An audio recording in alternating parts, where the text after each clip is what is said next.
আচ্ছা জিয়াম, বেকার ছেলেদেরকে নিয়ে একটা কবিতা বলছিলা, সেটা এখন বর্তমান ফেসবুকে ট্রেন্ডিং কাঁপাইতেছে।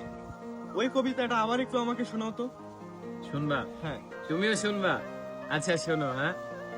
2 দিন ঘর ছেড়ে থাকতেই কষ্ট লাগে, অথচ একটু ভালো ইনকামের জন্য ছেলে মানুষ সারা বছরই বাইরে থাকে।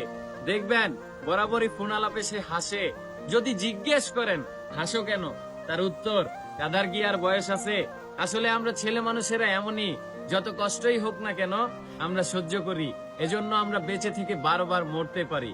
গোবরে পদ্ম ফুল, এ গল্প শুধু মেয়েদের ক্ষেত্রেই মানায়। তবে ছেলে বেকার হলে কজনে তার গুণের গল্প শোনায়। আসলে আমরা ছেলে মানুষ জনাব, আমরা কাটার বাগানের গোলাপ। মৃত্যু আসবে, তবু অপেক্ষার প্রহর শেষ হবে না মনে হয়। আমাদের ছেলেদের পুরো জীবনটাই কাটে একটা ভালো দিনের অপেক্ষায়।